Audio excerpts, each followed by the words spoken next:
The massive chamber stretched higher than any building on Earth. Thousands of alien beings sat in rows that curved upward like a giant bowl. Their voices created a strange music as they spoke in hundreds of different languages. Light from distant stars streamed through crystal windows, casting rainbow patterns across the floor. Ambassador Sarah Chen walked slowly toward the center of the chamber. Her small human form looked tiny among the towering aliens around her. Some had 4 arms.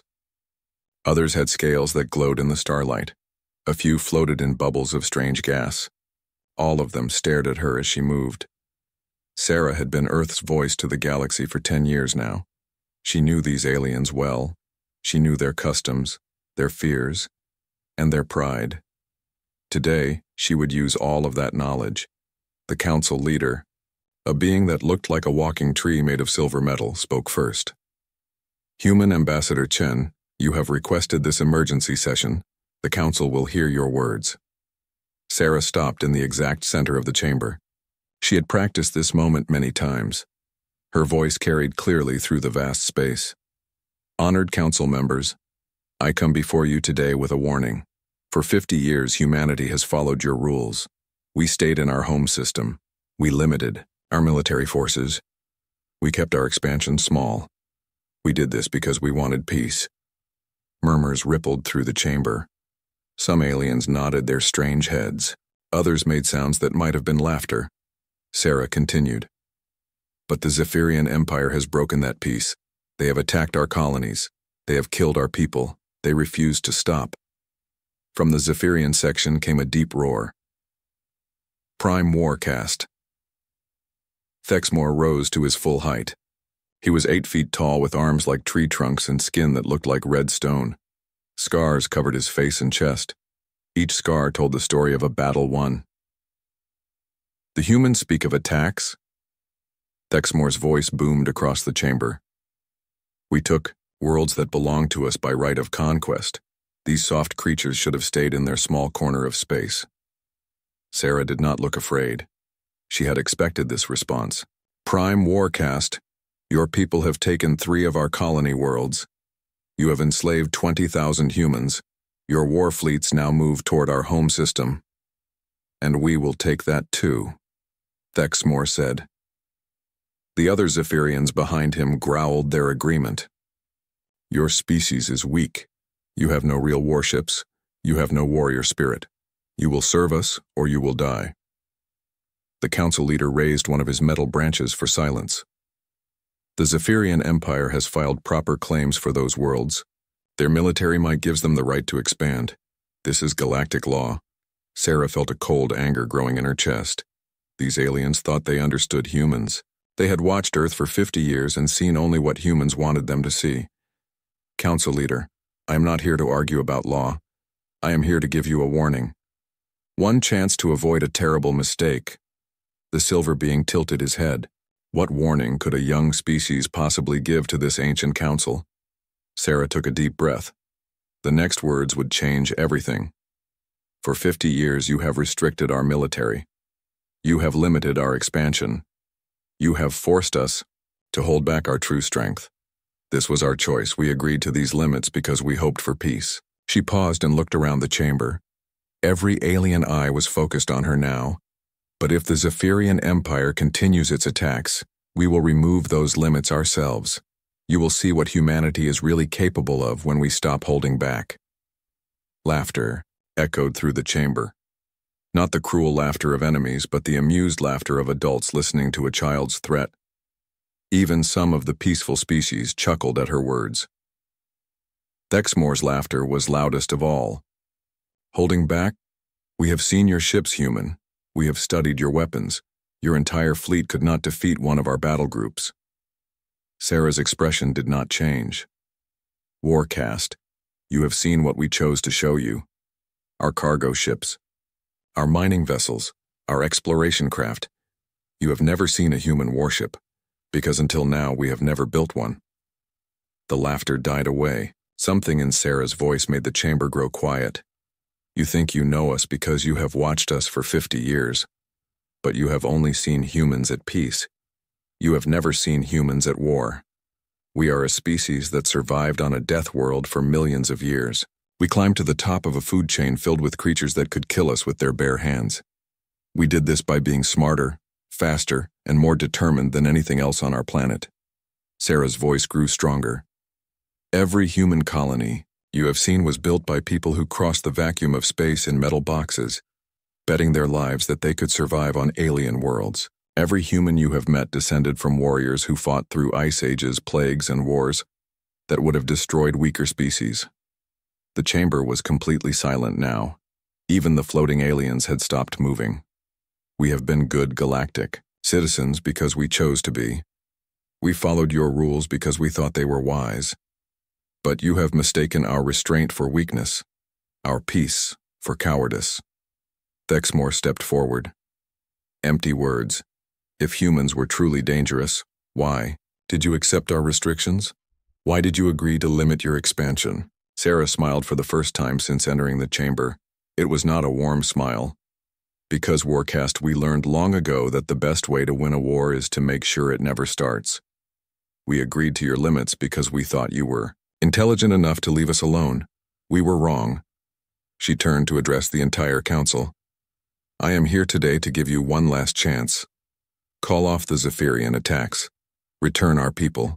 Allow us to expand peacefully. Do this, and you will never see what humans become when we stop being peaceful. The council leader's metal voice rang out. And if we refuse? Sarah's next words were spoken quietly, but they carried to every corner of the vast chamber. Then, you will learn why Earth's history books are filled with the names of extinct species, and you will discover that some warnings should always be heeded. The council voted within an hour. The Zephyrian attacks would continue. Human expansion would remain limited. The restrictions would stay in place. As Sarah walked out of the chamber, her personal communicator buzzed with an encrypted message from Earth. She read it and allowed herself one small smile. The message was simple. Authorization code confirmed. Operation Awakening is approved. Let them see what we really are. Behind her, the aliens continued their debates, unaware that they had just made the greatest mistake in galactic history. They had forced humanity to remove the chains they had placed on themselves. The war without end was about to begin. In the depths of space, hidden facilities that had waited 50 years for this moment began to wake up.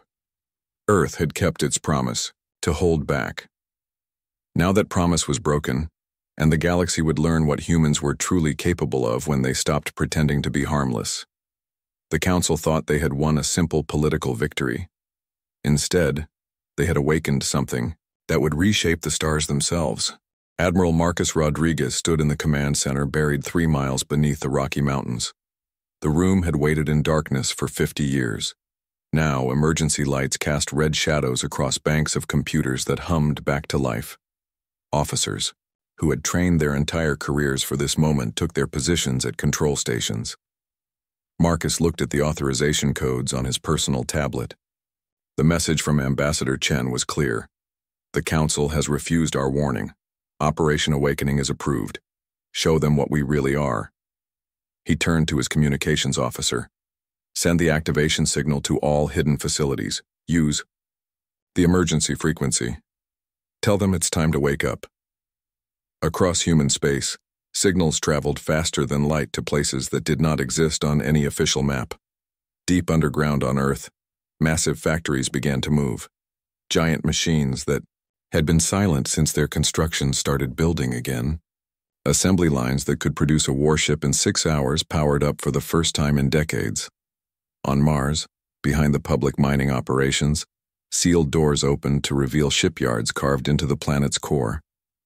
The mining equipment revealed its true purpose as the largest spacecraft construction facility in the galaxy.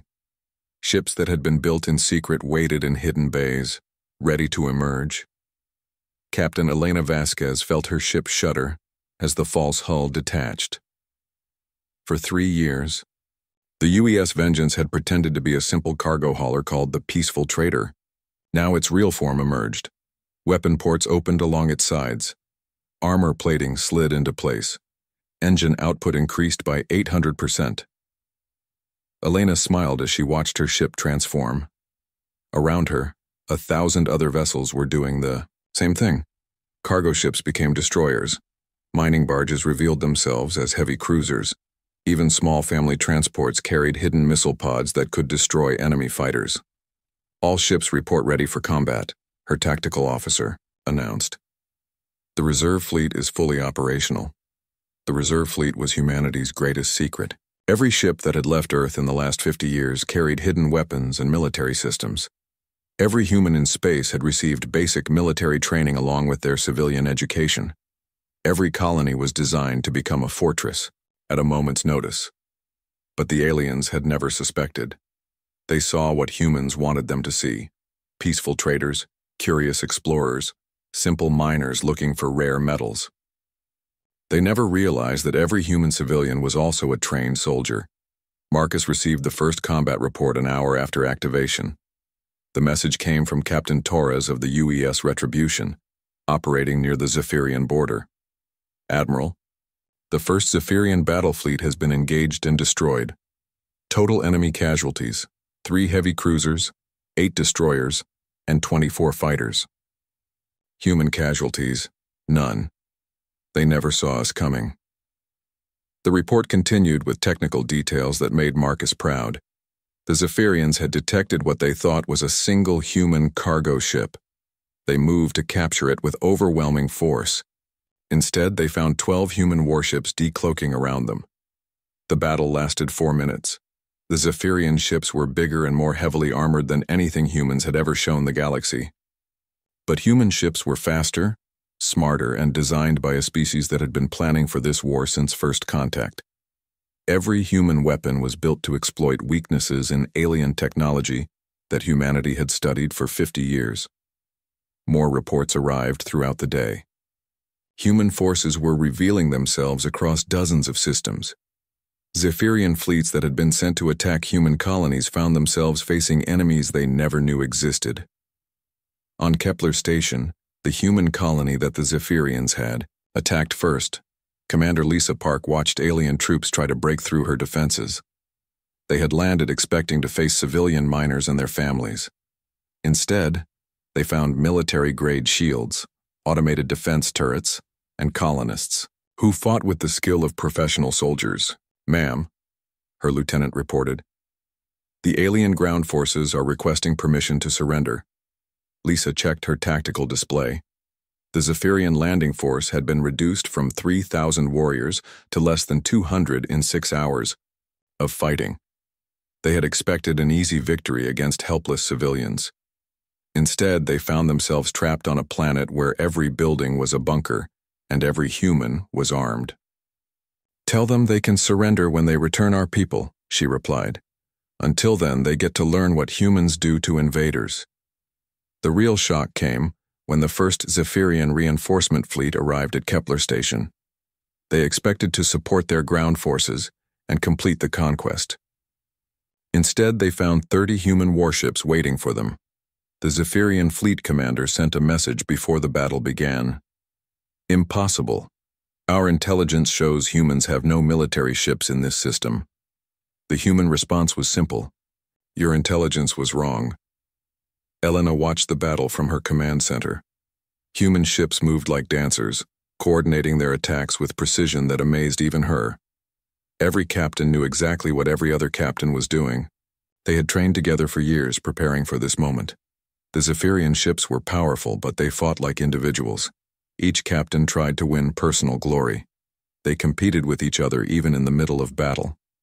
Humans fought as a single organism, each ship playing its part in a larger plan. The battle ended when the last Zephyrian ship surrendered. They had lost 67 vessels. The humans had lost none. But the victory brought new problems. Within hours of the battle reports reaching the Galactic Communication Network, emergency sessions were called across known space. Species that had supported the Zephyrian expansion began to worry about their own safety. The Corellian Trade Federation held an emergency council meeting. Their representatives had watched humans for 50 years and believed they understood them. Now they faced reports of human military technology that was decades ahead of anything they had ever seen. How did they hide this from us? The Federation leader asked his intelligence chiefs. We had observers on every human world. We monitored their communications. We tracked their resource usage. The intelligence chief, a squid-like being with 12 arms, spread his appendages in confusion. They must have been building their military in secret facilities, but our sensors would have detected such construction. They would never learn the truth. Humans had not hidden their military construction. They had disguised it as civilian industry. Every mining operation was also a weapons factory.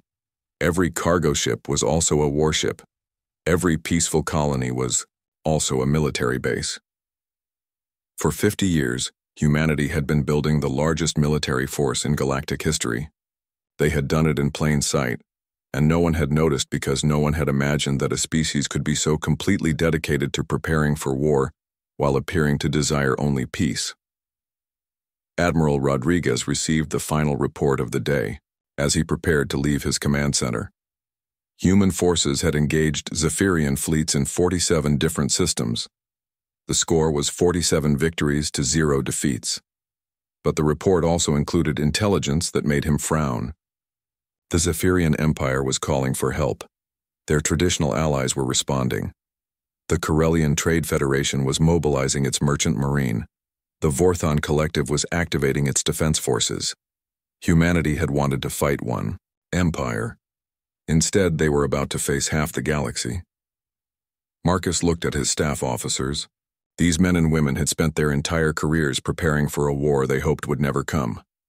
Now it was here, and it was bigger than anyone had imagined. Send a message to all fleet commanders, he ordered. Tell them the enemy is gathering, allies. Tell them we expected this, and tell them it's time to show the galaxy what humans do when the odds are against us. He paused and allowed himself a small smile. Tell them we're just getting started. General Zhang Wei stood before the largest holographic display ever built. The three-dimensional map showed the entire galaxy, with thousands of tiny lights representing star systems, trade routes, and military positions. Red lights marked enemy forces. Blue lights showed human positions. Yellow lights indicated neutral systems that could swing either way. 3 months had passed since the first shots were fired. What started as a border conflict with the Zephyrian Empire had grown into something much larger. The red lights outnumbered the blue lights by 20 to 1. General, his intelligence officer reported, we have confirmation that the Andromedan Alliance has joined the coalition against us. That brings the total enemy force to 43 different species. Zhang studied the map with calm eyes. Other generals might have been frightened by such odds. Zhang had been preparing for this scenario his entire career. Humanity had always expected to fight alone against overwhelming numbers. Show me their supply lines, he ordered. The map changed, revealing the complex network of trade routes that connected the enemy alliance. Food, fuel, weapons, and raw materials flowed along these routes like blood through arteries. The alien coalition was powerful, but it was also complicated. 43 different species meant 43 different military systems. 43 different languages and 43 different ideas about how to fight a war. Zhang smiled. Complexity was weakness, and weakness was opportunity. Send the first phase orders to all covert teams, he said. It's time to teach our enemies about human logistics. The aliens thought they understood war. They built big fleets, conquered systems, and held territory until the enemy surrendered. It was an ancient way of fighting that had worked for thousands of years. Humans had studied that ancient way and found its weaknesses. Captain Sarah Kim received her orders while sitting in a coffee shop on Corellian Prime, the capital world of the Trade Federation. She looked like a simple human tourist visiting alien worlds and taking pictures of strange architecture. The Corellians welcomed human visitors because humans always paid their bills and never caused trouble. They had no idea that Sarah was a special operations officer who had been living on their world for 2 years, learning their systems and making friends with the right people. Sarah finished her coffee and walked to her job at the Corellian Central Logistics Hub. She had worked there for 18 months as a data analyst, helping the Federation track cargo movements across their territory. Her supervisors thought she was brilliant at spotting inefficiencies in their supply chains. They were right. Sarah was very good at finding inefficiencies. She was also very good at creating them. At exactly 14:30 local time, Sarah uploaded a simple software update to the Federation's cargo tracking system. The update would fix a minor bug in their scheduling algorithm. At least that's what her supervisors thought. The real purpose of the update was much more interesting. Over the next 72 hours, cargo ships carrying military supplies to Zephyrian forces would develop mysterious navigation problems. Some would arrive at the wrong star systems. Others would deliver their cargo to civilian colonies instead of military bases. A few would simply disappear into deep space, their crews confused about where they were supposed to go. Sarah was not the only human doing this work. Across the galaxy, hundreds of human agents activated simultaneously. They had spent years getting jobs in alien governments, corporations, and military organizations. They were sleeper agents who looked like civilians, but served humanity's war effort. The aliens never suspected. Humans were supposed to be honest traders and peaceful explorers. The idea that they might be spies was unthinkable. Commander David Park discovered this firsthand when he led a strike force against Vorthan Fortress Gamma 7. The Vorthan Collective claimed the fortress was impregnable. It was built inside a hollowed-out asteroid with shields that could stop a fleet and weapons that could destroy a planet. David's job was to capture it with 12 soldiers. The mission should have been impossible, but David had an advantage that the Vorthans never suspected. For 6 months, a human maintenance worker named Janet Chen had been servicing the fortress's life support systems. Janet was cheerful, hard-working, and completely trusted by the Vorthan engineers. Janet was also a human special forces operative who had been mapping the fortress's internal structure and identifying its weak points. When David's team arrived, they did not attack the heavily defended main entrance. Instead, they used maintenance tunnels that did not appear on any official blueprint. They bypassed security systems using override codes that Janet had discovered. They reached the fortress's command center without firing a single shot.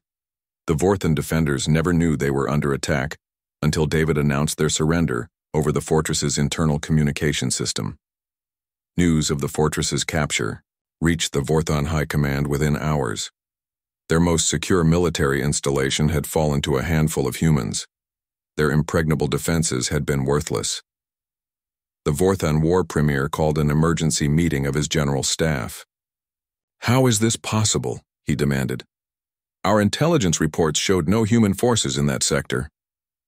His intelligence chief, a crystalline being that communicated through changes in color, flickered nervously.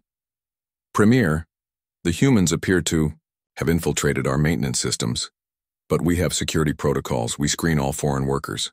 Then how did they get inside information about our most classified facilities?" The intelligence chief had no answer.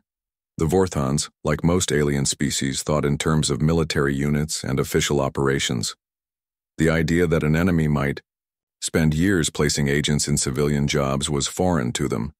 Humans thought differently. They understood that wars were won by intelligence as much as firepower. They knew that the best victories came from making the enemy defeat themselves. General Zhang received hourly reports as his strategy unfolded across the galaxy. Alien supply lines collapsed as cargo ships delivered the wrong materials to the wrong places. Military communications became unreliable as human-programmed updates introduced subtle errors into translation software. Enemy fleets found themselves short of fuel, ammunition, and spare parts. The aliens tried to respond, but their response was exactly what Zhang had expected. They increased security at their military bases. They restricted access to sensitive facilities. They began screening their personnel for possible human agents. All of these measures made their operations slower and less efficient. The enemy alliance was strangling itself with its own security protocols. But Zhang knew that logistics alone would not win the war. Eventually, the aliens would adapt to human tactics. When that happened, humanity would need to show them something even more frightening than sabotage and infiltration. The message came from Admiral Rodriguez. "General, the enemy coalition is preparing a massive offensive against Earth itself. 200 ships from 7 different species. They plan to end the war by destroying our homeworld." Zhang studied the intelligence report. The alien fleet was impressive. It represented the largest military force ever assembled in galactic history. Any normal species would have been terrified by such overwhelming power. Humans were not normal. "Send a message to Admiral Chen," Zhang ordered. "Tell her it's time for the second phase. Tell her to show them what human warships can really do when we stop playing defense." He turned back to the galactic map. The red lights still outnumbered the blue lights, but the pattern was changing. Enemy supply lines showed gaps where human sabotage had done its work. Enemy fleets were scattered across hundreds of systems, unable to coordinate their attacks. Most importantly, the enemy was coming to Earth. They thought they were delivering a killing blow to humanity's heart. Instead, they were walking into the most carefully prepared trap in military history. Zhang allowed himself a moment of satisfaction. The aliens had learned about human infiltration and human sabotage. Soon they would learn about human fleet tactics.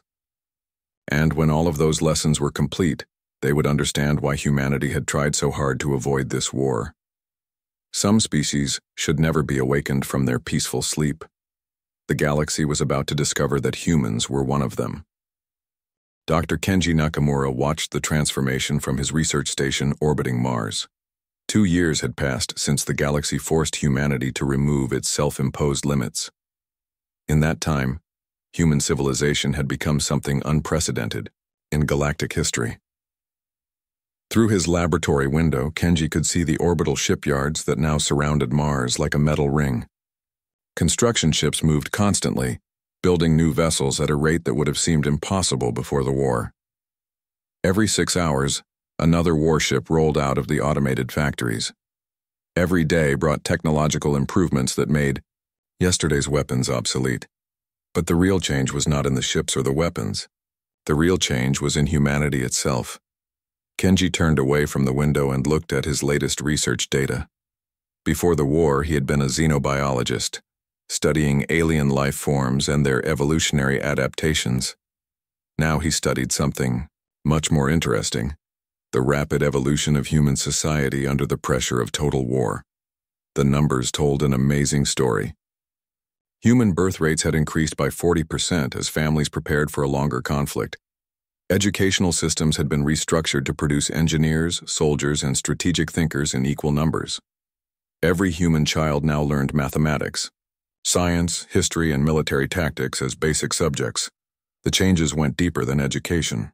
Human settlements that had once been scattered across hundreds of worlds were now connected by the most advanced communication network ever built. A farmer on the edge of human space could coordinate with a factory worker on Earth in real time. Military commands reached every human settlement faster than light could travel. Most remarkably, humans had maintained their moral center throughout this transformation. They fought with absolute determination, but they still followed rules of engagement that protected civilians and limited unnecessary destruction. They had become a species optimized for war without becoming a species that loved war. Kenji's research showed that this balance was intentional. Human military doctrine emphasized that the goal of war was peace, not conquest. Every battle was fought to end the conflict faster, not to cause maximum damage to the enemy. Captain Elena Vasquez understood this doctrine better than most. She now commanded the 7th Fleet, operating in the Outer Rim territories where the enemy coalition was trying to establish new supply bases. Her ships moved through space like a pack of hunters, striking quickly and disappearing before the enemy could respond. Elena's flagship, the UES Indomitable, was a perfect example of human military evolution. The ship had been built using resources gathered from 12 different star systems, with components manufactured on 8 different worlds. Its crew included humans who had been born on Earth, Mars, Europa, and dozens of colonial worlds.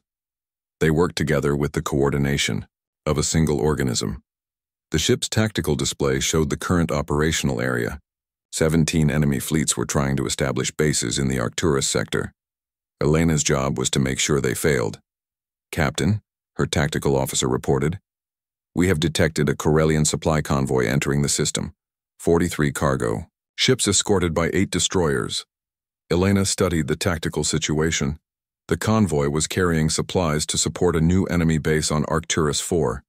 Standard military doctrine would suggest attacking the escorts first, then capturing or destroying the cargo ships. Elena had a better idea. Signal the convoy, she ordered. Tell them we're willing to discuss terms for their surrender. Her communications officer looked confused. Ma'am, should we not simply attack them? We have superior firepower. Lieutenant, destroying their ships would delay their supply operations by a few days. Capturing their ships intact will give us those supplies for our own use. More importantly, treating prisoners well encourages other enemy forces to surrender instead of fighting to the death. The Corellian convoy commander agreed to negotiate. Within an hour, Elena found herself in a virtual meeting with a squid-like alien who seemed genuinely confused by the human approach to warfare. Captain Vasquez, the Corellian said, our intelligence reports suggest that your species is extremely aggressive, but your terms for our surrender are remarkably generous. Elena nodded. Commander, humans fight wars to end them, not to continue them. We prefer to win through superior strategy rather than superior brutality. Your people will be treated with respect, your ships will be returned at the end of the conflict, and your cargo will be used to support our operations in this sector. The alien considered this offer. His species had joined the coalition against humanity because they feared human expansion, but this human captain seemed more reasonable than the propaganda had suggested. And if we refuse your terms? Elena's expression remained friendly. Then we will destroy your entire convoy in approximately 14 minutes, not because we enjoy killing, but because allowing enemy supplies to reach their destination would cost human lives. The Corellian commander surrendered. His entire convoy was captured without a single shot being fired. The supplies intended for the enemy base on Arcturus IV were redirected to support human operations in the sector. But Elena's real victory was not the captured supplies. Her real victory was the message that the Corellian commander would send to his superiors. Humans were dangerous enemies, but they could also be reasonable negotiators. This was happening throughout the galaxy. Human forces consistently offered generous terms for surrender while demonstrating overwhelming military superiority. Enemy species began to question whether humanity was really the threat they had been told to fear. Dr. Nakamura documented these psychological victories in his research.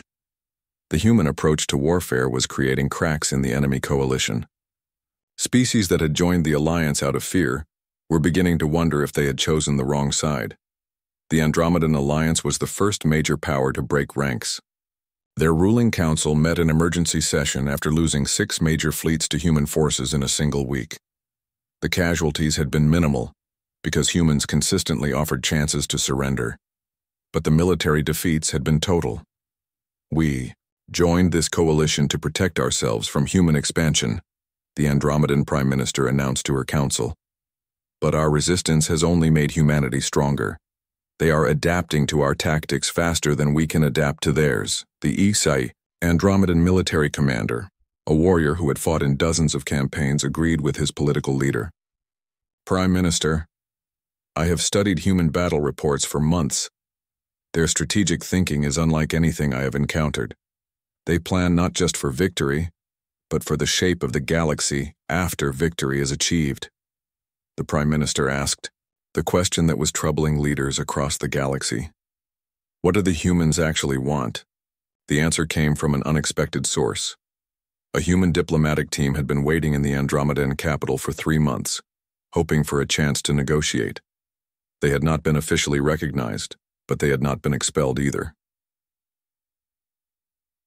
Ambassador David Kim was escorted to the Andromedan Council chamber under heavy guard. He was a young man who had learned diplomacy during the early years of the war. His approach was different from the formal protocols that had failed before the conflict began. Prime Minister, David said, humanity wants what we have always wanted: the right to expand peacefully, to trade freely, and to explore the galaxy without interference. We never wanted this war. The Andromedan leader studied the human carefully. But your species has proven to be remarkably effective at warfare. How do we know you will stop fighting once you have what you claim to want? David's answer surprised everyone in the chamber. Because war is expensive and humans prefer to spend our resources on exploration and development. We have turned our entire civilization into a war machine because you forced us to do so, but our ultimate goal is to turn it back into a peaceful civilization." He paused and looked around the chamber. "The question is whether you will allow us to make that choice, or whether you will force us to remain warriors forever." The Andromedans signed a separate peace treaty within a week. Their withdrawal from the coalition was followed by similar decisions from 8 other species. The galaxy-wide alliance against humanity was beginning to collapse, but the core members of the coalition, led by the Zephyrian Empire, refused to negotiate. They had committed too much to this war to accept anything less than total victory. Their leaders believed that humanity could be defeated if enough pressure was applied. They were about to learn how wrong they were. General Zhang received reports from across the galaxy as he planned the next phase of human operations. Enemy resistance was weakening in most sectors, but it was hardening in others. The remaining coalition members were consolidating their forces for what they believed would be a final offensive against Earth. Zhang smiled as he studied their plans. The aliens still thought in terms of traditional warfare. They believed that capturing Earth would end human resistance. They had no idea that humanity had spent 2 years preparing for exactly this scenario. Earth was no longer humanity's only home. It was bait in the largest trap ever constructed. Fleet Admiral Sarah Vasquez stood on the bridge of the UES Eternal Vigilance, humanity's first mobile command worldship. 5 years had passed since the first shot was fired in what the galaxy now called the Terran War. The massive vessel, larger than most moons, served as both military headquarters and symbol of what humanity had become. Through the bridge windows, Sarah could see the ruins of the old Galactic Council chamber floating in space. The ancient structure had been abandoned when the Council collapsed 3 years ago. Most of its member species had either signed separate peace treaties with humanity or simply withdrawn from galactic politics entirely. Sarah was Elena Vasquez's daughter, born just months before the war began. She had grown up in a universe where humans were the dominant military power in the galaxy. Her education had included strategy, diplomacy, xenobiology, and advanced mathematics. She spoke 17 alien languages fluently and understood the psychology of 43 different species. At 25 years old, she commanded more firepower than most pre-war civilizations had possessed in their entire histories. "Admiral," her tactical officer reported, "we're receiving surrender requests from the last Zephyrian holdout fleets. They're offering unconditional capitulation in exchange for safe passage to neutral territory." Sarah studied the tactical display. The Zephyrian Empire, which had started this war with such confidence, now controlled fewer than 12 star systems. Their once mighty fleets had been reduced to scattered groups of ships fleeing toward the galaxy's outer rim. "Inform them that their surrender is accepted," Sarah said. "Standard terms. Their military personnel will be processed and released. Their ships will be impounded pending final peace negotiations. Civilian populations will be protected and assisted." The Kowai terms were indeed standard. Humanity had developed generous surrender protocols early in the war, recognizing that mercy toward defeated enemies reduced the cost of future conflicts. Species that surrendered to human forces found themselves treated better than they had treated their own prisoners. This approach had strategic value beyond simple morality. Word of fair treatment spread quickly through enemy ranks, encouraging more surrenders and reducing the need for destructive battles. Dr. Kenji Nakamura, now in his 70s, watched the proceedings from his position as senior advisor for xenocultural affairs. His research station had been converted into one of the Eternal Vigilance's primary analysis centers. He spent his days studying reports from across the galaxy, documenting the transformation that the war had brought to both human and alien civilizations. "Admiral," Kenji said during the daily briefing, "my latest analysis shows that we have achieved all of our primary strategic objectives. Human space now extends across 4,000 star systems. Our expansion routes are secure and recognized by all remaining galactic powers. No coalition capable of threatening our survival can be formed under current political conditions." Sarah nodded as she reviewed his data. The war had indeed accomplished everything that Ambassador Chen had hoped to achieve through peaceful negotiation 5 years earlier. Humanity now had the right to expand freely, trade without restrictions, and explore the galaxy without interference. But the cost of that achievement had been enormous, not in human lives, which had been kept remarkably low through superior strategy and technology. The real cost was in the transformation of human civilization itself. "Doctor," Sarah said, "what does your analysis suggest about our long-term prospects? Can we transition back to a peaceful society now that our objectives have been achieved?" Kenji's answer was complex. "Admiral, humanity has become something unprecedented in galactic history. We are a species that can mobilize our entire civilization for war while maintaining our moral principles and long-term strategic thinking. This transformation cannot simply be reversed." He gestured toward the tactical display, which showed human military positions across thousands of star systems. "We now have the capability to project military force anywhere in the galaxy within days. Our intelligence network extends into every remaining alien civilization.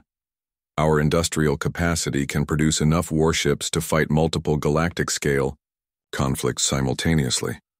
Sarah understood the implications. Humanity had not simply won a war. They had become the galaxy's ultimate military power, capable of preventing any future threat to their survival or expansion. "But Doctor," she said, "the question remains. What do we do with this power?" The answer came from Captain David Park, Elena's old tactical officer who now served as the Eternal Vigilance's strategic planning director. "Admiral, I believe we continue doing what we have been doing. We use our strength to maintain peace, not to conquer territory we don't need." David's proposal was elegant in its simplicity. Humanity would maintain enough military force to deter any future coalitions against them, while using their technological and economic advantages to become the galaxy's primary trading and exploration power. "Think of it as the ultimate form of deterrence," David explained. "We have proven that attacking humanity leads to disaster. Now we prove that cooperating with humanity leads to prosperity." This strategy was already working in many sectors. Alien species that had remained neutral during the war were eager to trade with humans who offered fair prices and reliable delivery. Human exploration teams were discovering new worlds and sharing their findings with anyone willing to pay for the information. Most importantly, human military forces were helping to maintain stability in regions where local conflicts might otherwise have erupted. The galaxy had learned that humans were generous in victory and terrible in defeat. Most species chose to avoid testing the second part of that equation. Captain Torres, who had commanded one of the first ships to reveal itself during the war, now ran the Colonial Defense Force. His job was to protect human settlements while avoiding unnecessary conflicts with alien powers. "Admiral," Torres reported during the weekly staff meeting, "we have requests for military assistance from 17 different alien governments. They're asking us to help resolve border disputes, suppress piracy, and mediate resource conflicts." This was an interesting development. Alien species were voluntarily asking humanity to serve as peacekeepers and arbitrators. They trusted human fairness more than they trusted their own traditional allies. Sarah approved most of these requests, but with careful limits. Human forces would help maintain peace, but they would not take sides in purely internal alien conflicts. They would suppress piracy that threatened trade routes, but they would not interfere with legitimate government operations. The goal was to make humanity indispensable to galactic stability without becoming galactic rulers. Dr. Nakamura's final report, completed on the 5th anniversary of the war's beginning, painted a picture of fundamental change across the galaxy. The old system of competitive military alliances had been replaced by a new order centered on human power, but based on mutual benefit rather than conquest. "Humanity has achieved something unique in galactic history," Nakamura wrote. "We have become the dominant military power without becoming an empire. We have the strength to impose our will on any other species, but we use that strength primarily to protect our own expansion and maintain general peace." Sarah read his report while standing in the observation deck of the Eternal Vigilance. Through the transparent aluminum windows, she could see human ships moving through space in all directions. Some carried colonists to new worlds. Others transported trade goods between distant systems.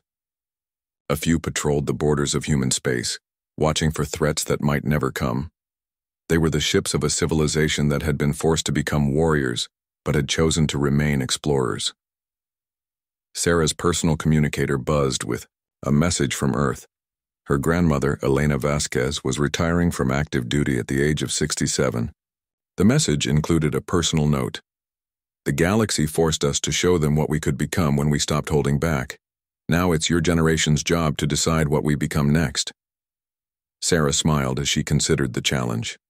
Humanity had won the right to expand freely across the galaxy. They had the military power to protect that expansion for thousands of years. They had proven that some species should never be forced into corners. Now they had to prove that some species could be trusted with unlimited power. The war without end had become humanity's greatest victory, not because they had conquered the galaxy, but because they had convinced the galaxy that conquest was unnecessary. The mere possibility of awakening humanity's full military potential was enough to ensure that the stars would remain open to Earth's children. As she watched human ships disappear into the darkness between stars, Sarah knew that the galaxy had learned an important lesson. Some warnings should always be heeded, some species should never be caged, and some civilizations, when forced to choose between peace and survival, will find a way to achieve both. The age of human expansion had truly begun.